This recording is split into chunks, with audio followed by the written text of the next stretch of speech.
Na atividade 2, ela vai nos pedir que encontremos um ponto de interseção entre uma reta e uma parábola. Porém, antes ela aborda, aqui um determinado tipo, ela nos oferece algumas descrições para que nós possamos montar uma função do primeiro grau e uma do segundo grau antes de encontrar essa interseção aí. No caso, a função do primeiro grau, temos a seguinte informação. Ela possui uma variável x, o coeficiente numérico da variável x é igual a 1 e o termo independente é 5.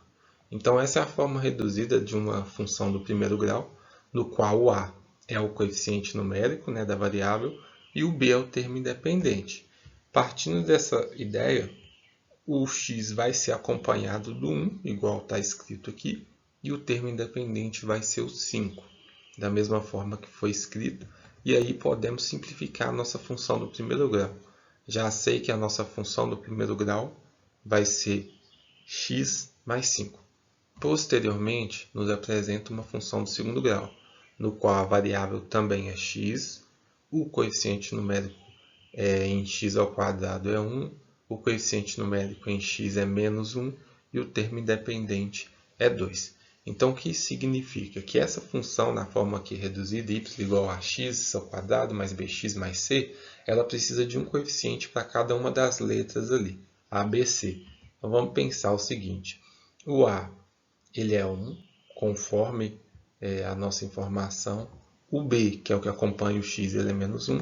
E o c é 2. Da mesma forma que está escrito aqui, eu vou para a minha função quadrática e coloco em ordem, porque aonde tinha o x ao quadrado é 1, eu não preciso representar esse 1.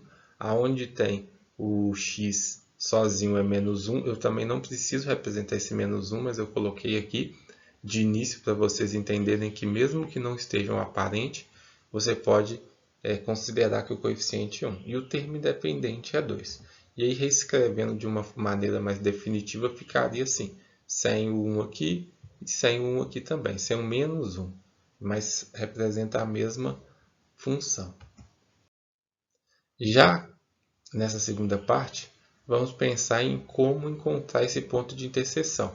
E quando ele fala em encontrar o ponto de interseção, ele dá 4 opções, que a abscissa é 2, e ele fala, encontramos um ponto de interseção da reta com a parábola que é abscissa igual a 2, ou coordenadas de menos 1 e 4, coordenadas 0 e 2, ou ordenadas 5.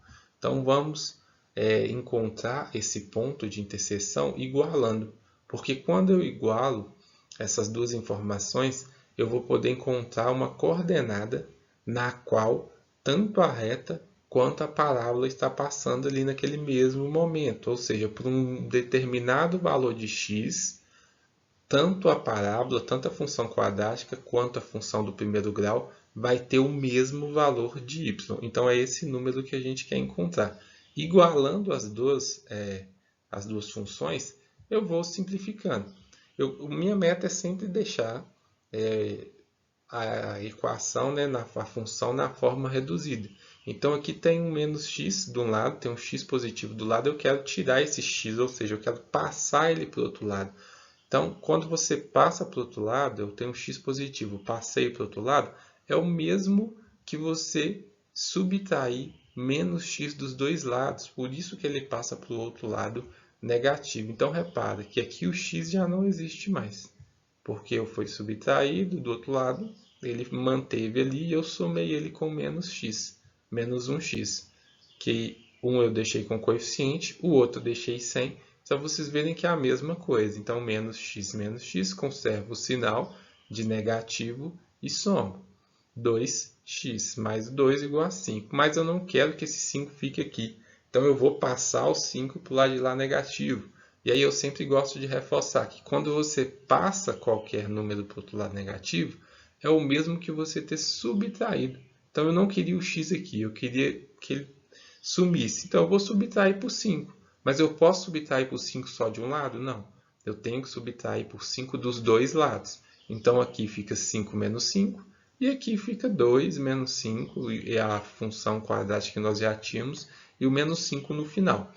Então, resolvendo essa situação, Simplificando, 2, né? E menos 5 eu conservo o sinal do maior módulo, que é 5, e subtrai, menos 3. E aí eu vou ter a nossa função que nos dará o resultado que precisamos, que é x ao quadrado menos 2x menos 3 igual a zero. Vamos utilizar o mesmo processo. O mesmo processo que utilizamos na atividade anterior. Encontrar os coeficientes. Coeficiente A igual a 1, coeficiente B igual a menos 2, coeficiente C igual a menos 3. A partir daí, eu encontro o discriminante, que é delta, né? No caso, igual a B ao quadrado menos 4 vezes A vezes C, e substituo. Aonde era B, eu coloquei o menos 2, que é a informação que nós temos. Onde era o coeficiente A, eu coloquei 1. E onde era o coeficiente C, eu coloquei menos 3.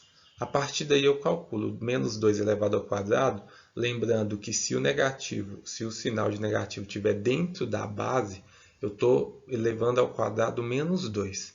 Se não tivesse um parênteses, eu estaria elevando ao quadrado só 2 e o sinal não faria parte da base. Mas nesse caso aqui, o sinal faz parte da base, então menos vezes menos é mais, e 2 vezes 2 é 4. E aqui eu tenho menos de novo vezes menos, que vai ser mais. E 4 vezes 1, 4 vezes 3, 12.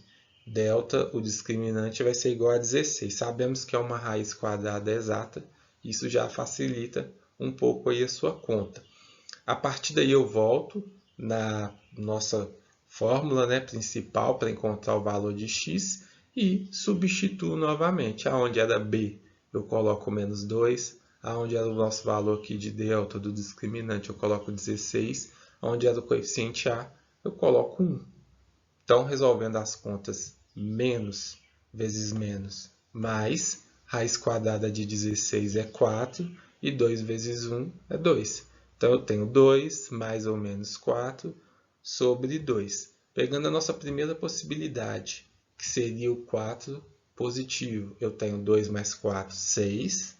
6 dividido por 2, nossa raiz aí é igual a 3. E eu também tenho a segunda possibilidade, que é 2 menos 4 sobre 2. Então, o maior número é o 4, eu vou conservar o sinal dele, então menos, e subtrair 4 menos 2, 2. Então, menos 2 dividido por 2 é menos 1, porque menos dividido por mais vai ser menos, né? Sinais diferentes. Então, eu divido 2 por 2, que vai ser 1. Considerando todas as nossas possibilidades aqui de opções, a única que teoricamente se enquadraria aqui seria a B, mas vamos pensar um pouquinho. A abscissa igual a 2, nós já não poderemos ter, porque os valores das nossas raízes são os números, né, correspondentes à abscissa, que é o x. Então, ali, 2 já está descartado. A letra B é uma possibilidade, porque a coordenada menos 1 e 4, o menos 1 corresponde ao x e o 4 corresponde ao y. Mas na coordenada 0 e 2 não dá também, porque o 0 corresponde a x e eu não tenho nenhum valor de x igual a 0. A partir daí sobra duas possibilidades. Uma é que seja menos 1 e o 4, e a outra é que o nosso valor de y, ou seja, a nossa ordenada, represente 5. Mas para isso precisamos calcular. Né? Voltar aqui, eu vou utilizar eu posso utilizar a função quadrática, ou eu posso utilizar a nossa função do primeiro grau para verificar, e essa é aquela lá da origem, viu, turma? Eu posso usar para verificar se a nossa ordenada vai ser igual a 5 ou se ela vai ser igual a 4. Então, substituindo o valor de x da nossa variável, para encontrar o valor de y, eu coloco menos 1 no lugar do x, e aí eu tenho menos 1 mais 5, mesma coisa que 5 menos 1, porque o valor, né, o módulo de maior valor é o 5, que é positivo, então eu vou conservar ele e subtrair.